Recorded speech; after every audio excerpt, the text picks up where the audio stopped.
All right. So let's get the show on the road. And as you will recollect, we have been talking about alternating perspectives on contemporary American politics. And I chose to do this linked series of classes because I felt like, in a sense, dwelling on contemporary American politics often gives us an impression that things are quite bleak, and I don't want to negate that impression. I actually believe that we are at a historical moment where erosion of faith in and commitment to democracy, to its core norms, to trusting elections in terms of the way to settle our political differences and to choose our political leaders, in terms of affording equal rights to all citizens, irrespective of our differences. Those core commitments that distinguish a democracy from other forms of government are under threat in America at the end of 2021. Having said that, I do believe at the same time that there are a fair number of quite hopeful signs being mainly neglected, but nevertheless taking root in our politics in 2021 as well. And that those more hopeful offshoots are still taking shape, still incipient, and we will have to determine whether the seeds that are planted this year, next year, last year will in fact bear fruit 10, 20 years from now. And that is, I think, in a sense, the reason to bring the long-term perspective to bear, the reason to pay attention to the more hopeful trends is in part because if we can, in fact, care for them, shepherd them, cultivate them, we can encourage the positive aspects of American politics to become the dominant aspect of American politics. It's not going to be easy because, as I suggested last week and will reiterate this week, there are colliding forces, colliding visions, separated on existential issues. Who belongs? Who is entitled? Who is contributing in our society? And when your differences are not about what the tax rate should be or where expenditures should go, but who is fully and equally a citizen of your society, it's very difficult to compromise on those issues. In a sense, you have to wait for a gestalt shift, for some sort of, if you will, convergence experience. I'm sorry I said convergence. I obviously mean some sort of change in identity, right? Some sort of deep-seated revision. And one of the books I've been talking with you about is the book by Heather McGhee, The Sum of Us. And as I've mentioned to you, she traveled the country for 3 years looking for signs of multiracial democratic cooperation, places where, as opposed to zero-sum politics, what's good for us is bad for them, and vice versa, she found positive sum politics. And one of the things that I find so encouraging about her analysis is not only the descriptions of the many examples of successful multiracial coalition building and the dividends it pays at a local level, at a state level when it occurs, but also the stories she narrates of individuals who changed their identity, either on their way to joining a multiracial democratic coalition or in light of having seen the effects and the benefits of other people around them collaborating, and how after they have the experience of saying, I was in the grips of the zero sum mindset. I thought that these newly empowered groups were hostile to my group's interests, were trying to take away my rights, my livelihood. And then I learned better. And when I changed my mind on that issue, not only did I see new political possibilities, but I also came to understand how much of my current political and maybe personal identity was motivated by fear, by anxiety, by hatred and animosity, and how hard and unhealthy it is to sustain that. And so in a sense, right, we have to hope that gradually and over time, more people move away from the zero sum way of thinking and in the direction of positive sum way of thinking, not only for the sake of our politics, but also for the sake of their honesty of their own self-conceptions and for the security of their self-esteem.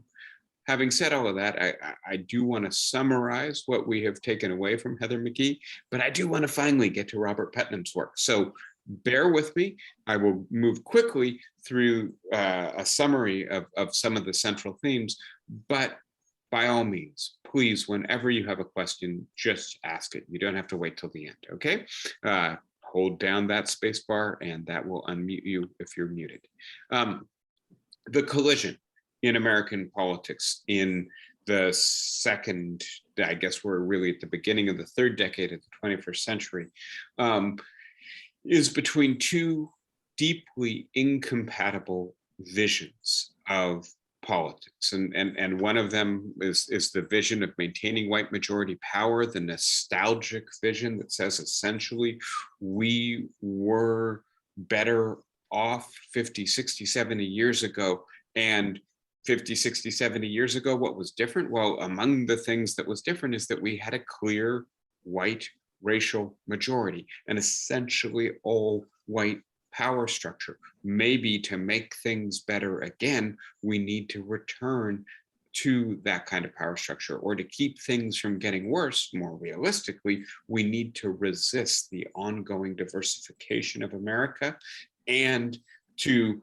push back on the way in which that diversification is transforming our leadership, our elite, right? And I've suggested this is essentially a competitive, non-cooperative model of politics. We're going to try to keep groups out and down because we see them as a threat, and that, of course, forecloses the possibility of cooperating with them, and therefore we are not going to try to make common cause, even though we have common interests, and anything that benefits them we're going to resist, even though it might, in fact, deeply benefit us as well. And as I've just suggested with the narratives of transformation that McGhee shares with us, those who engage in this politics are often insecure about their status, their standing in society, that they're propping themselves up by pushing others down or by sustaining negative stereotypes of them.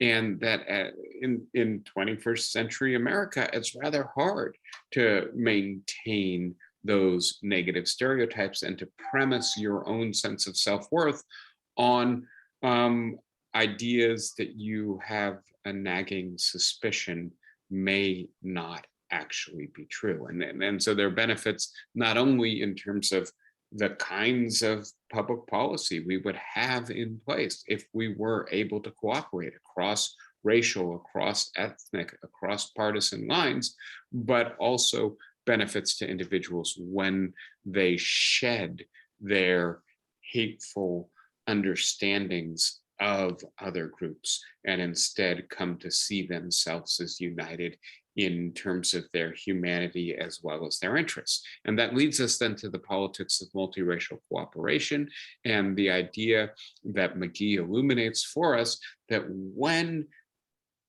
poor white people, middle-class white people, working-class white people unite with African Americans, Latino Americans, Asian Americans who share similar interests. And please note, right, that in a sense, you know, the Occupy Wall Street movement, the movement that Bernie Sanders launched in American politics, emphasizes 99% versus 1%. I'm not sure that's accurate, but what I am confident of is that the shared interests for the vast majority of Americans far outweigh the competing interests.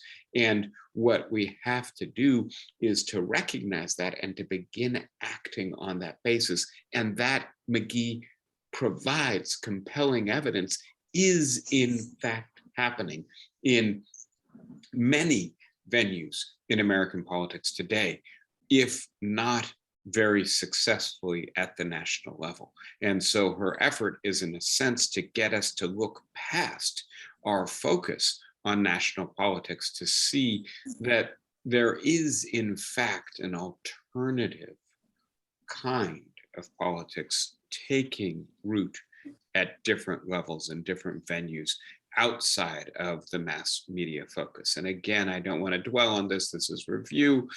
To not belabor the obvious, the Republican Party has remained a dominantly white party. 90% of the people who vote for it are white. The Democratic Party has become basically a demographic mirror of the United States. 65% of the people who vote for it are in fact white, but 45% of the people who vote for it are people of color. And the result is that in election after election at the national level, the Democrats get more votes in the 21st century because our population has become more diverse. And in particular, when we then try to disaggregate the white people who are voting for these two parties, there is a big divide between the white people without a college degree, who are voting nearly 2-to-1 for the Republican Party, and the white people with a college degree who are voting at a similar ratio for the Democratic Party. And this reflects the fact that those without a college degree feel and are economically marginal in 21st century America. They have been left out of the wealth creation. They have been rendered precarious. Their expectations of upward mobility have been shattered, and they are angry, and they're looking for someone to blame. And frankly, the Republican Party is better at articulating their anxiety and their anger, at getting them and saying things that give them someone to blame.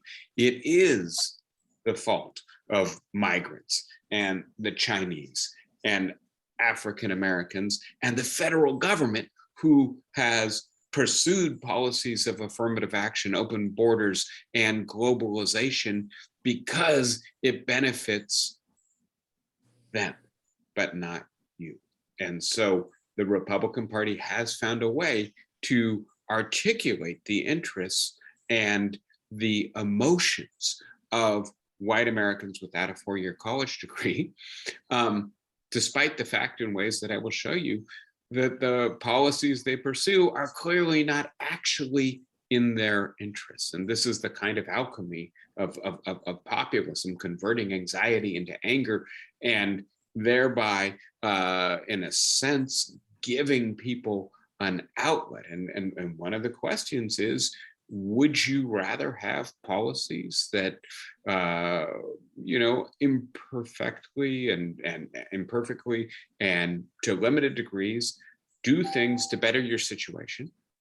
Or would you rather have someone to blame, a vehicle for your anger and angst? And the Republican Party has done a better job at convincing these Americans to channel their current discontent into a politics of anger as opposed to public policy that might address the situation.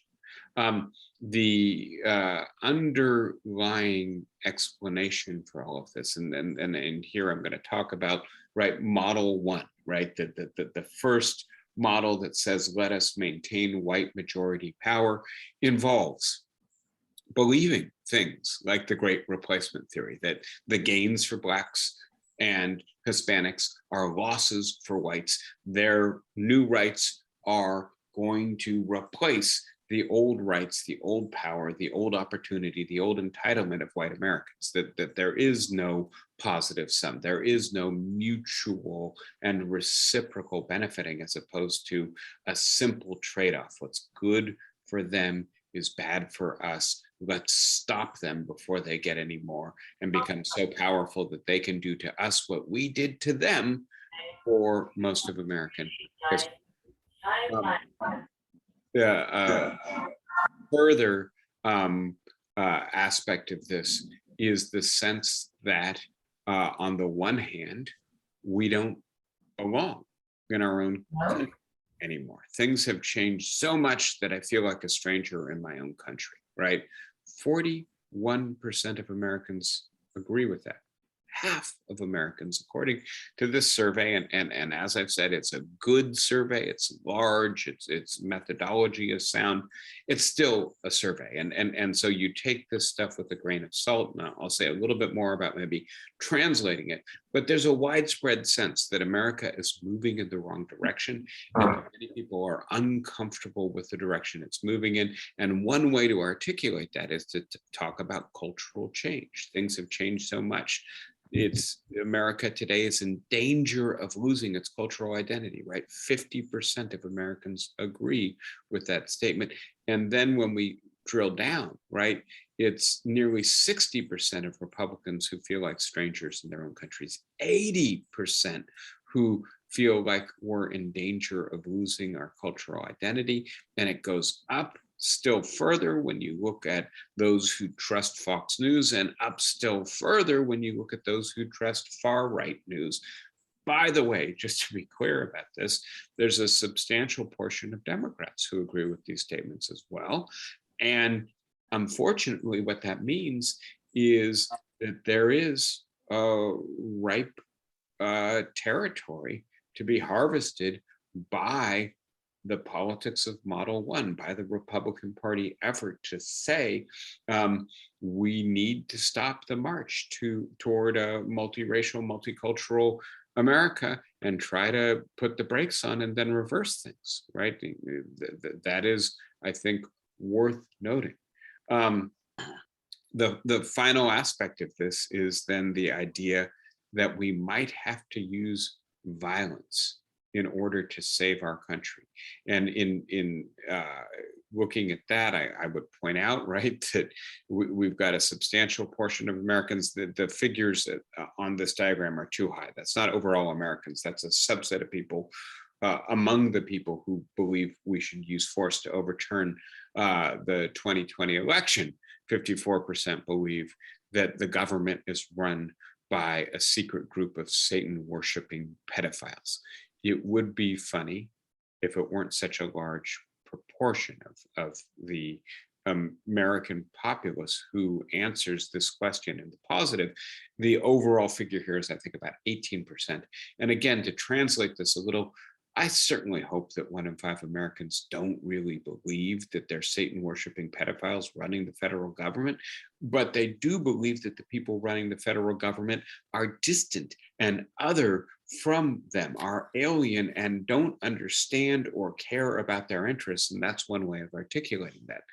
So then when you put this all together, the idea that you might use force to save your country, you don't feel at home in your country anymore. You think it's in danger of losing its identity. You don't trust the government. You think others are taking away your rights. That begins to explain the shift from democracy to violence, right? Antonio Gramsci said, in a democracy, we throw paper stones, meaning we use ballots. We don't actually throw rocks at each other.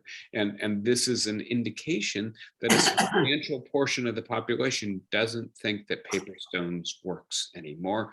And so they're interested in potentially non-institutionalized means, non-democratic means for halting what they see as the drift of their country. Again, for Democrats, this is 30% who endorse using, I'm sorry, for Republicans, this is 30% who endorse using force. For Democrats, it's 10%, still rather high, right?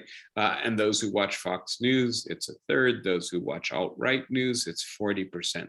And again, to be as clear as possible about this, what has changed in the last decade is twofold. On the one hand, it is Donald Trump building on the Tea Party movement and legitimating this kind of mistrust or impatience with democracy, this kind of explicitly racialized form of white resentment politics, taking it mainstream and making it legitimate for many other people. And it is the growth of the Fox media empire and of social media as a home to radical disinformation and conspiracy thinking. And the combined effect is that we have a party and a substantial subsystem of the overall media system, the overall public sphere, saying that the US is losing its identity and we no longer can use democracy to save it.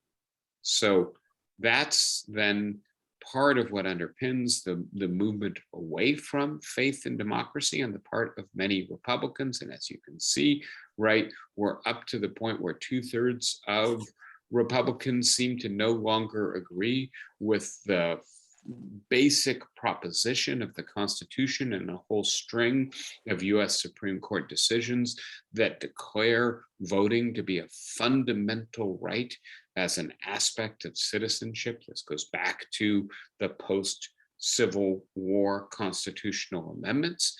And yet we have 67% of Republicans saying that this is not a right so much as a privilege that can therefore be taken away.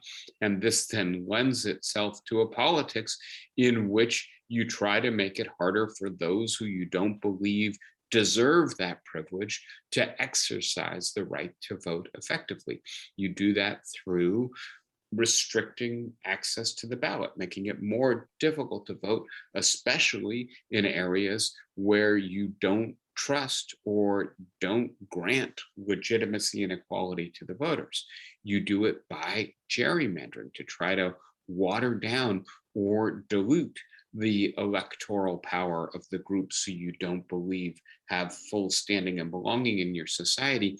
And increasingly, the newest trend, you do it by trying to put in place election officials who share your perspective, your mistrust of a substantial sector of the American electorate, and who may be willing to put their thumb on the scale when it comes to counting, registering, transmitting the ballots in elections, right? And so this is happening. And as you can see, it's happening in states that are dominated by Republicans much more than it is happening in states that are dominated by Democrats. And the result is that this is looking at the previous census redistricting process, the process that occurred in 2010. And what you can see is that in 2017, after the 2016 elections, both Democrats and Republicans had gerrymandered. Republicans had done it more aggressively than Democrats. And the result is that although there were 10 more Democrats than there should be if there were perfect proportional representation, a perfect institutionalization of the principle, one person, one vote, there were 31 more Republicans. And so the result is that there are 21 more Republicans in the House of Representatives than there should be, right? And that obviously changes the balance of power. And by the way, it's not clear to me yet how much more room there is for more aggressive gerrymandering, but it certainly does look like things will continue to move in this direction. And so this will make it all the more likely that the Republicans will regain control of Congress in 2022, irrespective of whether they gain a majority of votes for those offices. The story with the Senate and the Electoral College is a little bit more complicated. That they cannot be as directly gerrymandered, but it turns out via the way in which the Constitution apportions power and the way in which populations are now spread across the states in terms of the density of population and the racial composition, the effect of the structure of the Senate is to amplify the power of white, non-college educated people, right? And so as you can see, if the voting eligible population had the power equivalent to its proportion of the population, white educated people would have about 10% less influence than they do in fact have on electoral politics. White college educated people have a little bit more influence, and then every other group has less influence than it ought to have. That includes Hispanics, African Americans, and Asians, college and non-college educated. And then this is translated between the gerrymander and the effects of the Senate into the Electoral College. And as you can see, right, whites punch above their weight in the national electorate translation into the Electoral College. Blacks, Hispanics, and Asians are diminished in their power. And so it's not just that, right, 2 out of the 3 times Republicans have won the presidency in the 21st century. They've won it via the Electoral College, not via the popular vote. It's also the case that that represents an overrepresentation of the power of whites and an underrepresentation of other racial groups. And I say all of this to make clear that although, in a sense, the current Republican strategy is a long-term dead end, and I want to be as clear about that as possible, this won't work if democracy remains the rule of the land a decade from now, 20 years from now. The demographics will continue to change. If 90% of the people who vote for the Republican Party are white, their share of the electorate will continue to shrink.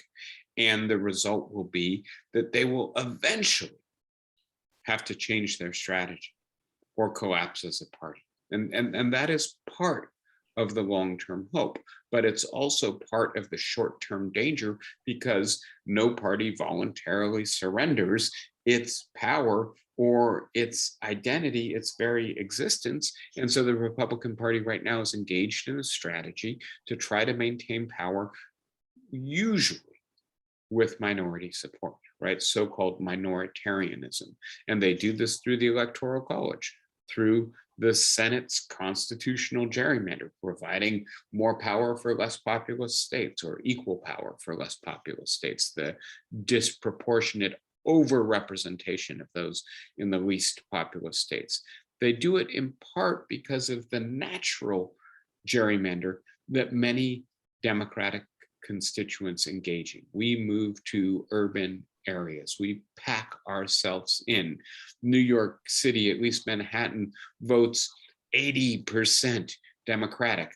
Most of those votes, therefore, or many of those votes, are in a sense wasted votes, right? You could win the seat with 50% plus 1. You don't need 80%. Whereas other portions of the country, things are much more closely divided. And the fact that the Democrats are congregating in the urban areas and not evenly spread out across the country does assist the Republicans in naturally maintaining their power. And then we add to that gerrymandering, right? Drawing the lines on the map to exaggerate the power and the way in which it's being done in Texas and Pennsylvania and Georgia, so that in a 50-50 election, 3/4 of the representation may go to the Republicans, despite an even split in the electorate. And then I'm going to add one more factor here, and this is to just focus for a moment on an issue that's been getting a fair bit of attention recently, and that's the question of whether the Democrats are committing electoral suicide for 2022, whether or not maybe Joe Manchin actually is right that the party should not be so aggressive in its Build Back Better bill. And I think I quoted with you last week Thomas Jefferson's line in a letter that we should beware of trying to wrest bold initiatives on slender majorities. Manchin is saying, look, if you want me to be reelected, and please note, I'm the only thing that stands between you and legislative irrelevance for the remainder of Biden's term. You need 50 people in the Senate to be able to legislate.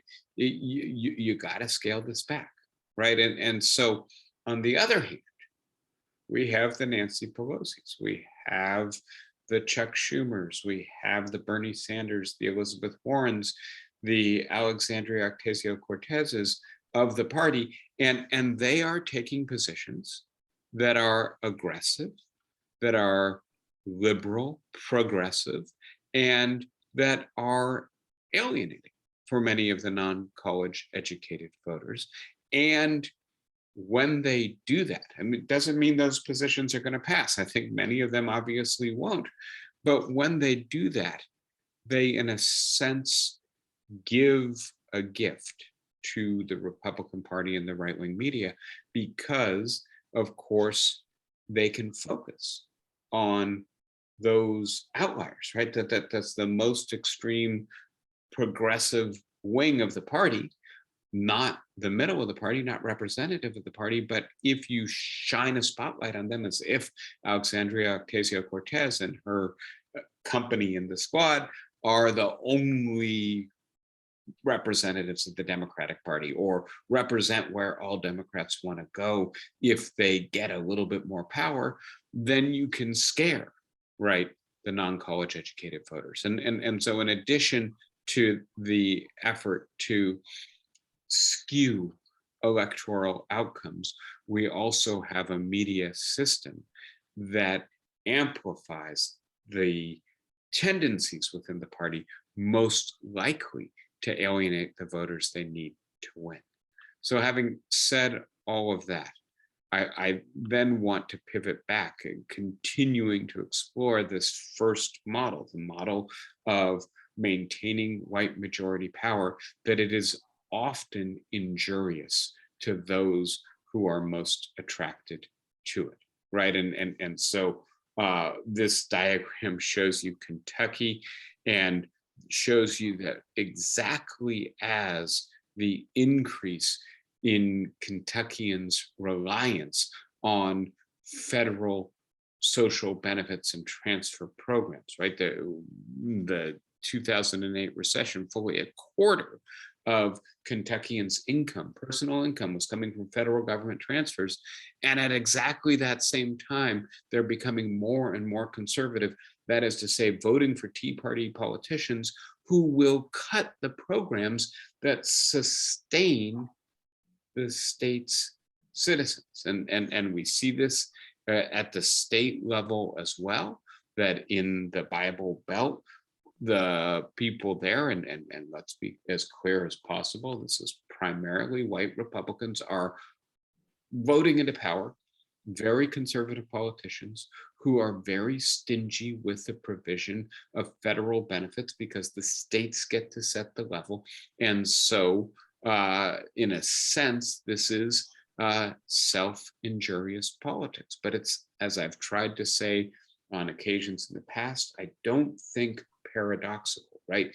In a sense, it makes sense to these people because they have bought into the idea that the federal government isn't on their side, that they are not the main beneficiaries of these programs, that the main beneficiaries of these programs are minorities, are recent immigrants, are less deserving, less hardworking people, and that if they continue to support federal welfare programs, they're going to close the gap. They're going to push African Americans, Latinos, Asians, immigrants ahead of them in the social hierarchy of America. And that, in a sense, what sustains the sense of self-worth of many of these people is the idea, at least I'm better than that group. I may have seen my expectations for opportunity, for economic security, for intergenerational mobility collapse over the last 50 years. But I'm not at the bottom of the status order, and that sustains my sense of social belonging. So I'm not going to do anything that might move another group up, and then I would be at the bottom. Now, I want to be as clear as possible. This is a widespread perception. One way to get at this is to look at the way in which people see the closing of the racial wealth income gap. And this is, I think, very interesting social psychology research, which shows that the vast majority of Americans vastly overestimate the degree of progress toward racial equality that has been made in this country over the last 50 years. And again, to review briefly, as you can see, 3 different surveys. They wanted to make sure they got this right, asking people, have the differences between Blacks and whites closed in terms of the benefits that they receive from the government, in terms of their wages if they go to college, in terms of their wages if they go to high school, in terms of their overall wealth, in terms of general patterns of income. And most Americans think that these differences have closed dramatically, right? And in fact, the opposite is the true for 4 out of 5 of these categories. Things have become more unequal in the last 50 years, not less equal. But what matters here more than reality is perception and belief. And the perception is that at the same time things have gotten steadily worse for white Americans, things have gotten better for African Americans, and it's the federal government's fault. They have paid too much attention to the situation of Blacks and immigrants and Latinos, who they have exaggerated sympathy for because they're dominated by white coastal elites, and too little attention to white working class, white formerly middle class people. And just to underline that this is completely inaccurate, if we then look at where federal tax dollars come from and where they go to, I think this is very helpful information. The states in orange and red are the states that transfer the highest amount of income per capita to the federal government. So if you're in New York, Massachusetts, Rhode Island, you're transferring around $1,600 per person per year out of your state to the federal government to be spent in other states. If you're in California, Utah, Colorado, Minnesota, it's around $1,000 a year. If you're in Kentucky or Virginia or West Virginia, you're getting $10,000, $15,000 per person per year. So the idea that the coastal elite are, doling out opportunities to the people that they have sympathy for while neglecting people in the Bible Belt or the white majority of working class Americans is just factually inaccurate, but nevertheless incredibly powerful. It is the way in which the Republican Party translates the anxiety of so many of its supporters into a coherent narrative of anger that gives them someone to blame. Having said all that, let me now point out that in addition to the evidence that Heather McGhee shows, that the alternative model, the second model, the model of multiracial cooperation has taken hold at the local level, it has also begun to take hold at the national level. And I would point out to you that the infrastructure bill that passed Congress recently, the coronavirus relief bill that passed at the beginning of this year, and the Build Back Better bill, which is currently held up in Congress and will no doubt shrink from the $2.2 trillion that the House authorized if it's going to be passed at all. The combined force of those bills is to begin to move the country in a different direction from the direction it's been moving in for the last 50 plus years. And that's been a direction of greater inequality, of the removal of safety net federal provisions, the scaling back of the federal government's tax base, of its regulatory power, of its ability to provide services as a result. And what this bill would do would be a great deal for families. And I'll just drill down on this a little bit for a moment with the child tax credit, right, which gives $200 to $300 per family per child. The estimates that I've seen indicate that in West Virginia, this has reduced childhood poverty by 85%. And I focus on West Virginia for a moment because, of course, that's the state Joe Manchin comes from. And Joe Manchin clearly has this provision in his crosshairs. He thinks we can't afford to do this. And part of the problem, part of the reason that this legislation is in jeopardy is because Nancy Pelosi thinks that this is one of the most urgent and important features of this legislation because it has such a strong impact on reducing childhood poverty. And so, right, we've got cross currents in our politics. I'll point for a second to subsidizing childcare. And again, I'll just mention very quickly that most other societies in the developed world do this. And the result is that whether you're looking at Spain or Italy or Israel or South Korea, 90% of their children are in childcare.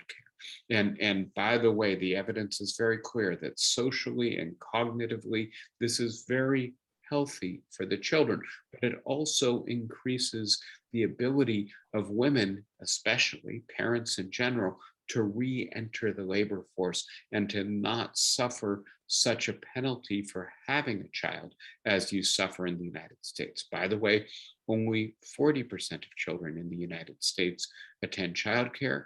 And in states like California and New York, the cost of childcare is now approaching $20,000 per child per year. It's extravagant how much it costs. It would be like asking people to pay for their child's public school education. Many of us just wouldn't be able to afford it. And so the logic of public good provision here is that there are things that we cannot afford individually that we provide collectively by taxing everyone across their lives. This would revive that model of solidarity, that model of we're in this together, we care for each other. And it may be that passing this legislation will doom the Democrats to certain loss of Congress in the coming year. I think it's way too early to predict that.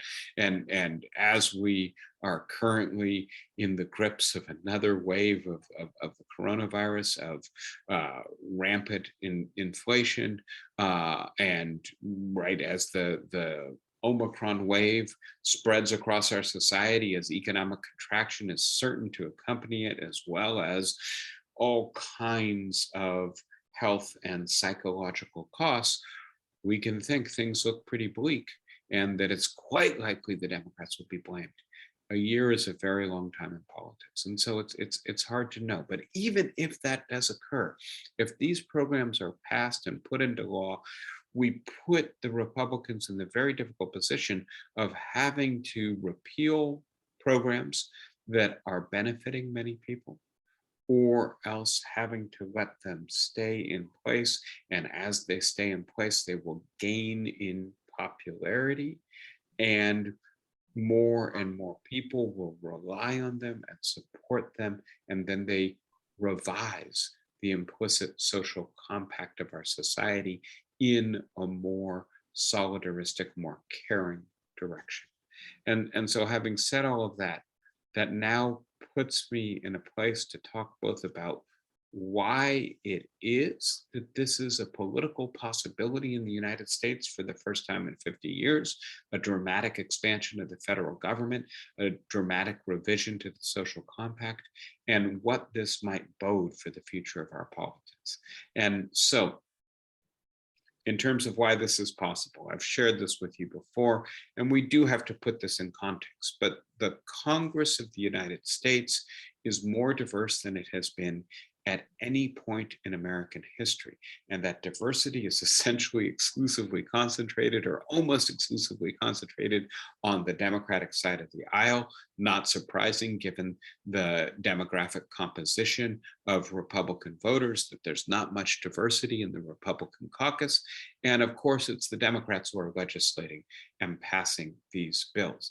And so one way to express this is that the politics of multiracial cooperation, of coming together, of identifying our common interests, of overcoming the idea that I'm not going to vote for that because if I do, it'll benefit your group and I want my group to maintain its superior standing, as opposed to, okay, so I'll surrender my racial superiority, or if you will, the delusion of racial superiority, in order to work with you.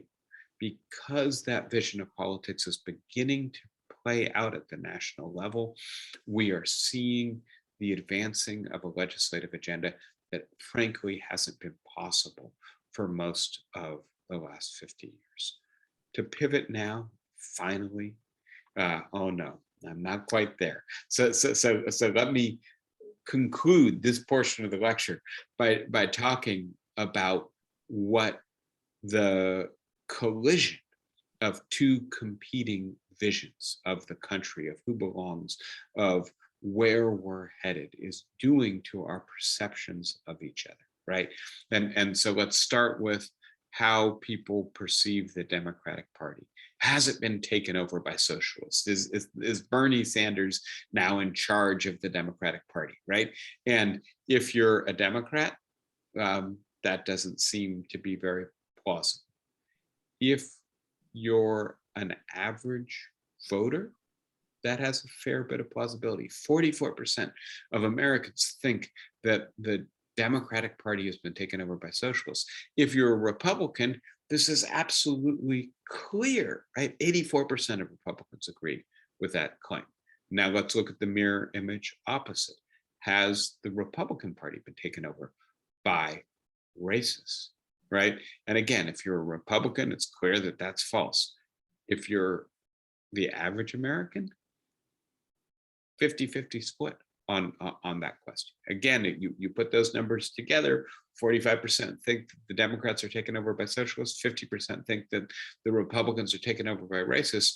We don't think very highly of either of our parties, but please note again, 85% of Democrats think the Republican Party has been taken over by racists. And this is playing out across a broad range of issues. Should the coronavirus pandemic be treated as a critical issue for our country. Believe it or not, and again, this survey was conducted a month ago, only a third of Republicans agree with that. Only half of Americans agree with that. 75% of Democrats agree with it. We look at healthcare. Is this a critical issue that we got to do something about?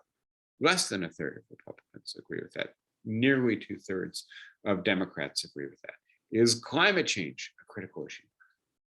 15% of Republicans. And you know, I mentioned what happened in Kentucky.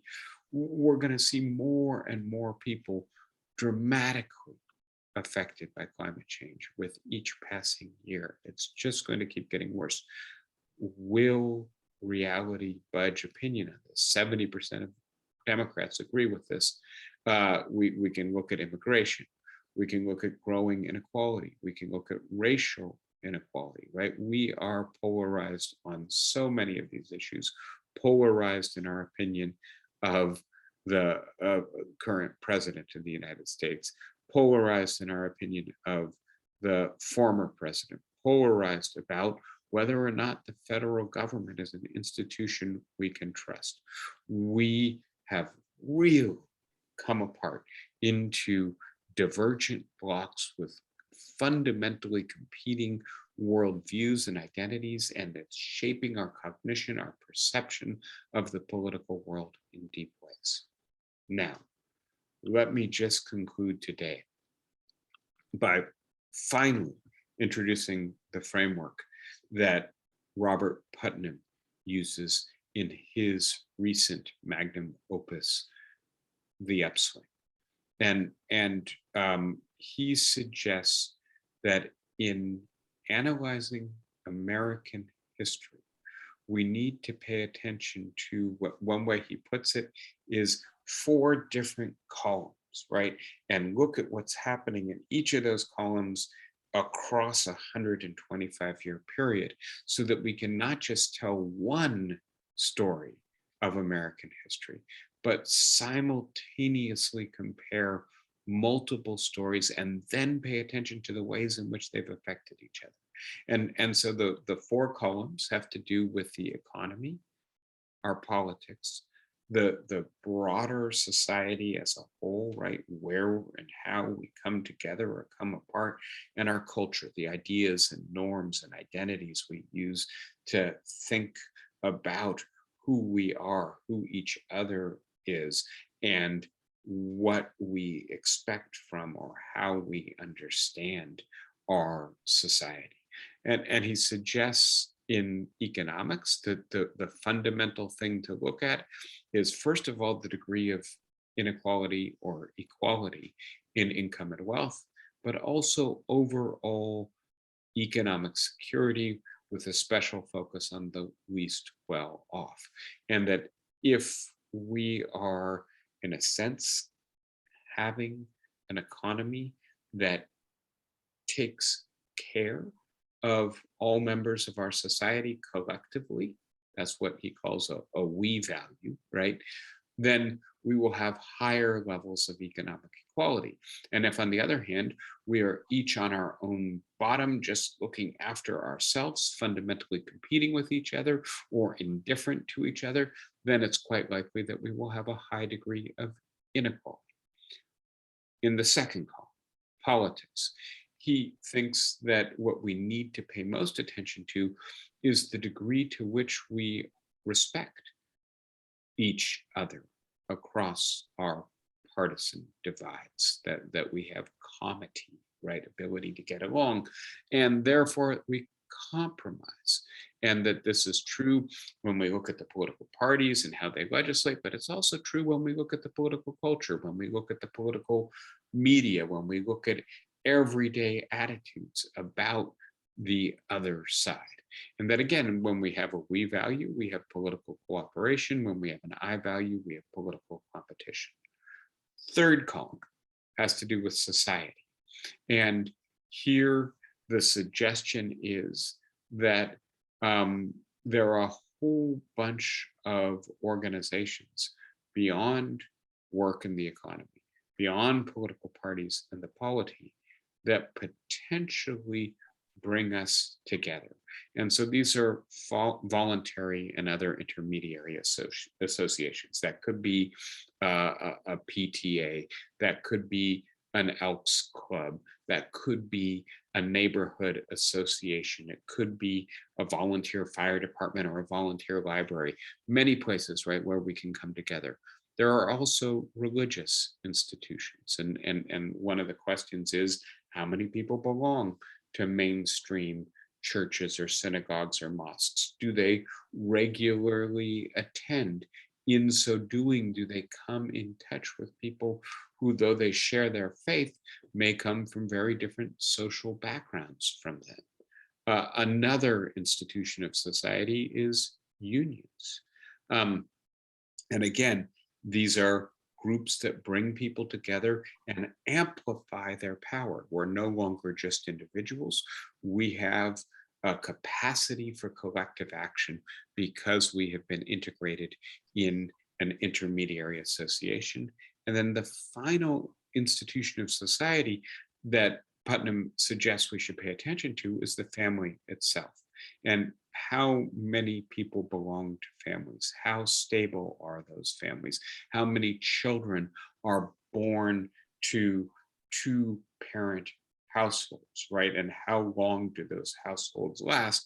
Another institution that brings people together, that allows them to support each other and to be powerful together. And he suggests that when we have high rates of participation in all of these institutions of civil society, we will have greater cohesion, greater trust. You might synthesize that under the idea of greater social capital, a greater capacity to work together to achieve shared ends, that we will have a stronger social fabric, and that community values will be prevalent in the way in which we think what is important to us. Not just things going well for me, but things going well for the associations that I belong to. And alternatively, if we're in a more self-centered society, then we will have greater social fragmentation. We'll each be going our own way and not terribly concerned about coordinating with others. We will not trust each other as much. We will not be connected via networks with people who are different from us. We'll tend to withdraw to our family and the people who we already like. Putnam calls that civic privatism. We'll spend more time watching TV or Netflix or our cell phones or playing our video games, as opposed to going out into society to do things with each other. Final column. That's the column of culture. And here, the question is about the contents of our norm, the content of our norms and ideas, and the degree to which they express certain ideas of solidarity, a term Putnam uses a lot, I'm not crazy about, both because it's a neologism and because I don't entirely like its connotations. Communitarianism. Do we think of ourselves primarily as belonging to a larger community? And this is in the ways in which we think ourselves individually, as well as in our popular culture, what our newspaper, what our books, novels, poetry, our television and movies say about us, how they present models of thinking and feeling to us. And when we have a more solidaristic culture, cultural solidarity will be high. There will be more of an other or a we orientation. I don't just want what's good for me, I want what's good for us. And there will be an emphasis on joint responsibilities and the common good as being essential to your role as a member of the society. On the other hand, when we become more fragmentary, there will be more cultural individualism, more emphasis not on doing things together, but doing things each on our own. More, as a result, narcissism, self-love, right? An indication that you should just pursue your own good, and more of an emphasis on individual rights and identity. So you've got the big picture, 4 columns, 4 institutional loci to look at for each of those columns, 4 positive values, 4 negative values. Now here's the big picture of the story that Putnam tells us, right?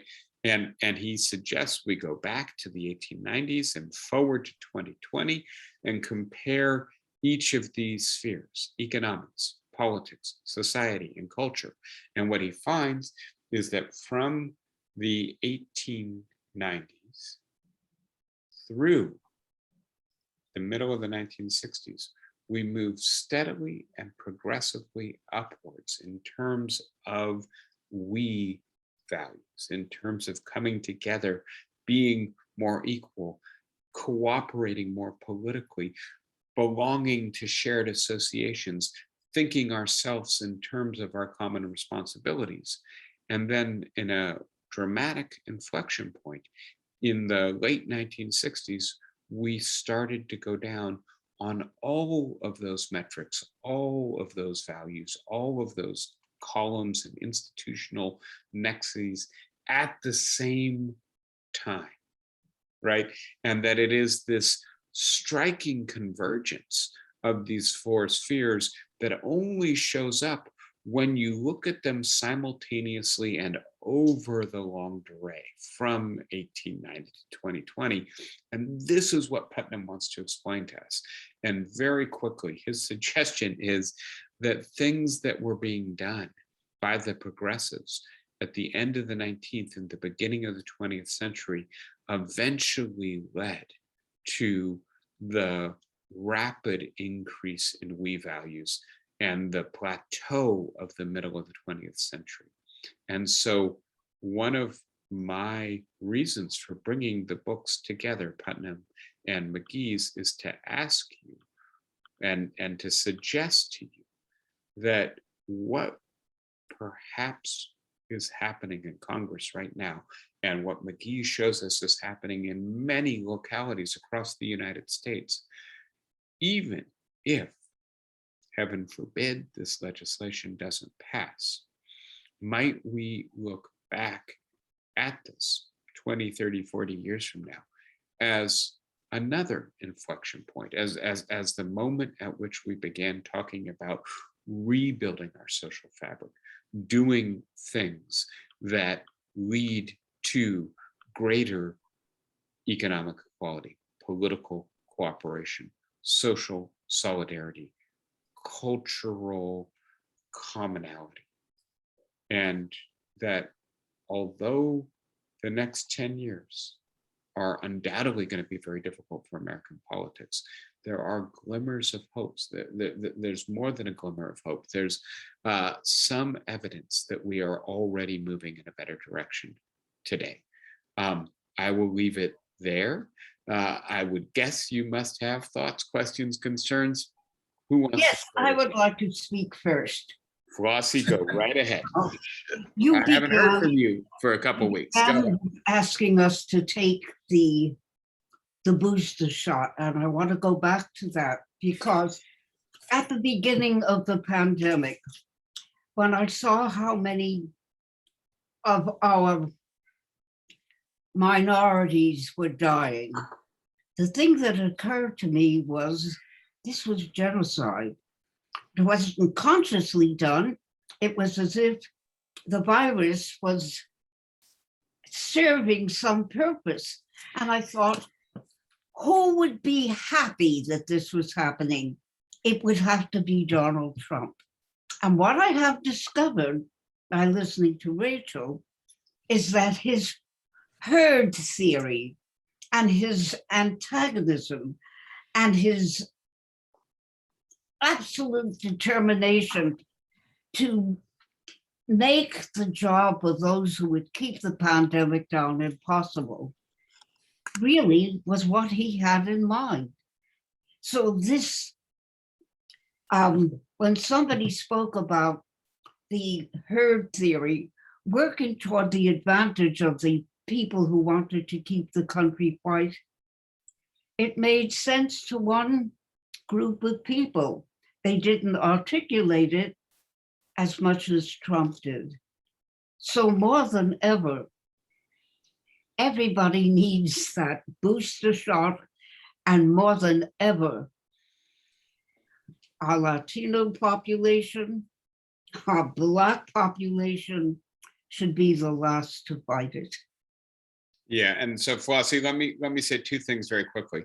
One of them is that, and I've spoken with you about this in the past, that the degree to which you are able to protect yourself from the spread of the coronavirus, and obviously we have a much more transmissible version of it right now.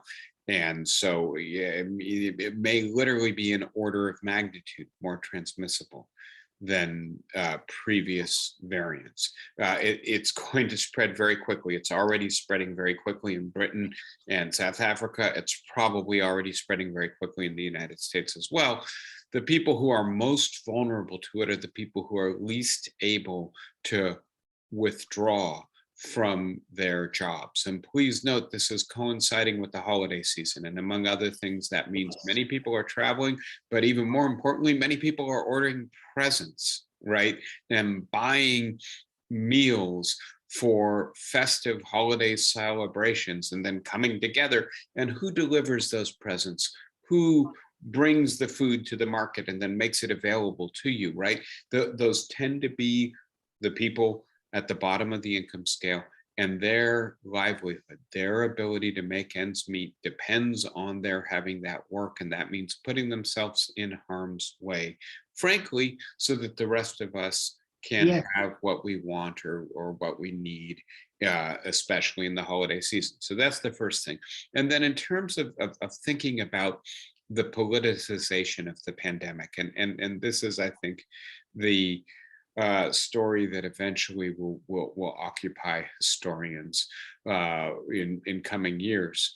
The idea, and I will put it somewhat differently, that at some point, Trump and his key political advisors came to appreciate in the early phases of the pandemic in March of 2020, that it was primarily Black and brown people who were being affected by this, who had much higher rates of illness and death, and that he was an unpopular president fighting a re-election campaign where the one thing he had going for him was a strong economy, and the thing that was required to fight the pandemic involved damaging the economy.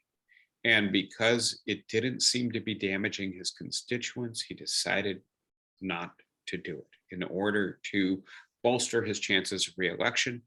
And that's the beginning of polarization. That's the beginning of disinformation and mistrust around something that, frankly, if there's anything we should all be able to come together about, it is protecting ourselves from a virus that will kill large numbers of us, has already killed a number approaching 1 million, right? And so yes, I do agree with that. And so all of us should be doing everything we can to encourage everyone we can to trust the medical advice we're getting and to take the boosters. I'll just say one more thing about this very quickly, which is that each time the coronavirus has crested, vaccination has gone up, right? And that is the sad nature of the world we're in right now. It does appear we may need to get to something approaching 90% vaccination in order to attain herd immunity. And so we got a long ways to go, but let's do our best. I suspect most everyone we know probably is vaccinated already. Let's do our best to encourage anyone we know who isn't to get on board in that regard. Bob, you had your hand up for quite a while. Go ahead. I just sort of want to change focus here away from race and towards wealth. If we had the conflict between the poor and the wealthy, for instance, suppose we said no one with less than $100,000 income could vote, then what is the country going to look like? all of these programs that the Democrats are proposing are addressing the poor of the country, that coalition should come together and say, look, all this stuff is good for us as well as, regardless of race, it's good for us. The real, quote, enemy, and I don't like to use that word, but the adversary are the wealthy, who are getting stronger and stronger. They already have almost complete control of the government, and they are really the people we should be fighting against. So if we set up the conflict between wealth and poverty as opposed to white and color, you got a whole different story. And that, in a sense, is the fundamental collision in American politics right now. That's the tug of war that is being fought over white voters who are not college educated. Should you think of yourself primarily in terms of your material interests, or should you think of yourself primarily in terms that emphasize race and status and differential degrees of deservingness? And I'll show you very quickly. I'll get to this in a coming lecture in greater detail, but this is Putnam's graph, and I'm going to share more of these graphs with you, but in terms of income and then wealth, right? And as you can see, the middle of the 20th century was a period of rising income equality and rising wealth equality, and that it's the turn in the 1970s away from the policies of the New Deal, away from redistributive taxation, away from pro-union policies, away from aggressive funding of public education, to just name a few, that ultimately let inequality back into our society, and in certain respects sunk us back to the level that we were in at the beginning of the 20th century. So yes, Putnam writes his book in the hope of changing the topic in the direction of thinking about what this level of inequality is doing to us. But then he adds, and this is, I think, important, right? It's not just inequality. It is the spirit of party. How deep is our partisan mistrust of each other? It's our ability to work together in civil society because we join shared organizations. It's the terms we use to think ourselves and to think about each other, that all of this comes together and reinforces itself. And so if we are, as Putnam hopes, beginning another upswing, then it's not just got to be about passing the Build Back Better legislation. It's got a lot of dimensions to it that we've got to start thinking about all at once, including the identity. Let me then dig down a little bit where you directed us, Bob, and that is to note that the we, right, the inclusive group that did this in the middle of the 20th century was basically a white we, right? And this coincides with Jim Crow politics. This coincides with, therefore, fairly systematic disenfranchisement of African Americans. It coincides with a period in which we had halted immigration to this country, and so the vast majority of Americans were native born. The vast majority of the electorate was white, and part of what happened to pull this all apart was that people started paying more attention to racial justice, to gender equality, to diversity, and it became more difficult to think of ourselves in terms of a we. And so part of what we have to face is that in the 21st century, there are obstacles we have that we didn't have at the beginning of the 20th century.